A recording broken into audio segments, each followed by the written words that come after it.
स्वागत है आपको एक बार फिर से मेरे YouTube चैनल पर।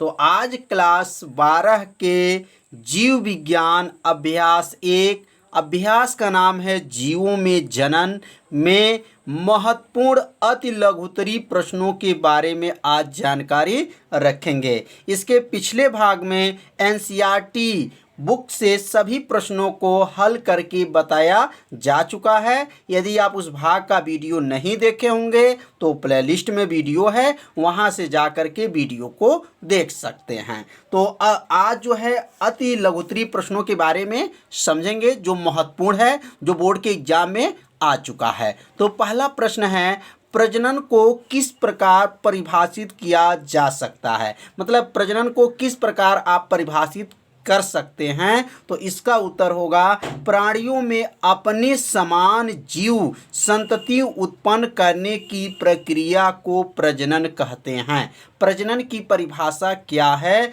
तो इसका उत्तर जो है आप सभी विद्यार्थी से अपने कॉपी में क्या कीजिए, नोट करते भी चलिए, क्योंकि ये सब क्वेश्चन कई सालों के बोर्ड के एग्जाम में पूछा जा चुका है। तो प्राणियों में अपने समान जीव संतति उत्पन्न करने की प्रक्रिया को क्या कहते हैं? प्रजनन कहते हैं। अगला क्वेश्चन है, अलैंगिक जनन में किस प्रकार के कोशिका विभाजन होता है। जो अलैंगिक जनन होता है उसमें किस प्रकार के कोशिका विभाजन होता है? तो इसका उत्तर होगा समसूत्री विभाजन होता है। क्या होता है? समसूत्री विभाजन होता है अलैंगिक जनन में।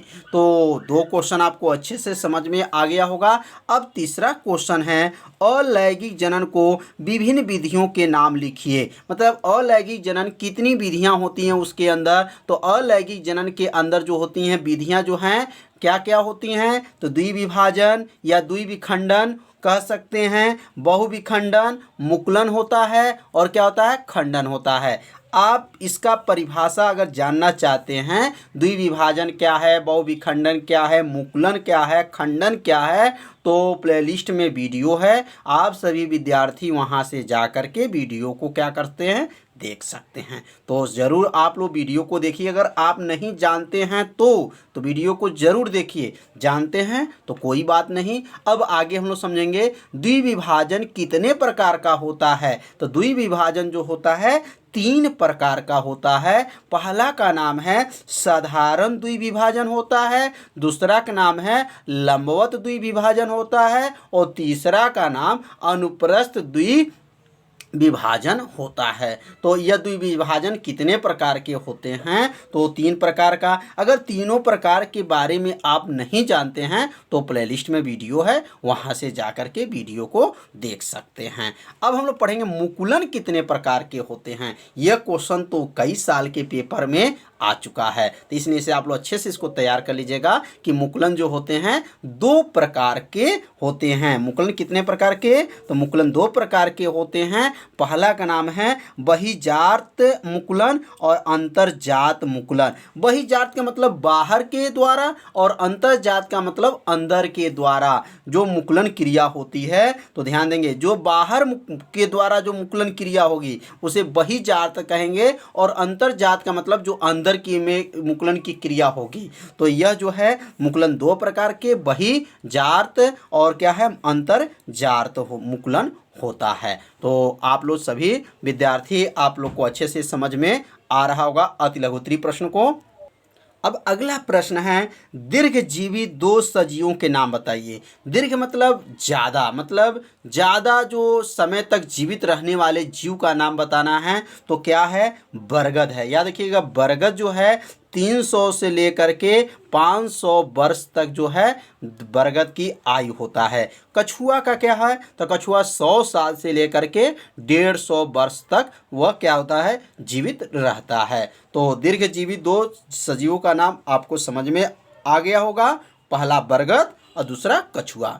अब अगला हम लोग पढ़ेंगे, फल एवं बीज का निर्माण किससे होता है। ये भी क्वेश्चन जो है पेपर में आ चुका है, तो इसे आप लोग इसको भी क्वेश्चन को आप लोग तैयार कर लीजिएगा। फल एवं बीज का निर्माण किससे होता है? तो याद रखिएगा, पुष्प के अंडाशय से फल, पुष्प के जो अंडाशय होता है उससे फल बनता है तथा बीजांड के से क्या बनता है, बीज का निर्माण होता है। कितना आसान है, पुष्प के अंडाशय से फल तथा बीजांड से क्या बनता है, बीज का निर्माण होता है।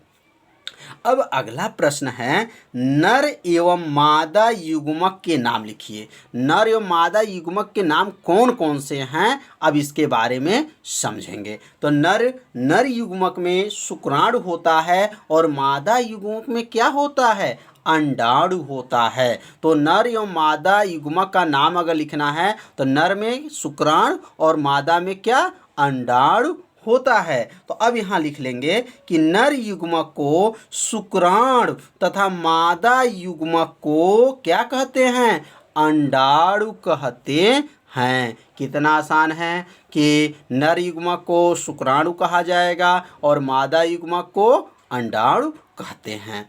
अब अगला हम लोग क्वेश्चन समझेंगे, युग्मक द्विगुणित होते हैं कि अर्धगुणित होते हैं। तो युग्मक क्या होते हैं, युग्मक क्या होता है जिसमें नर और मादा का संयोग द्वारा जो संलयन होता है उसी को क्या कहते हैं, युग्मक कहा जाता है। तो युग्मक जो होते हैं अर्धगुणित होते हैं। क्या होते हैं, अर्धगुणित होते हैं। तो समझ में आ गया होगा कि युग्मक जो है अर्धगुणित होते हैं। जैसे नर युग्मक और ये क्या है, मादा युग्मक। तो नर युग्मक मादा युग्मक अलग अलग है, इसलिए से क्या कहेंगे आप लोग, अर्धगुणित होते हैं। तो समझ में ये भी क्वेश्चन आप लोग को क्लियर हो गया होगा।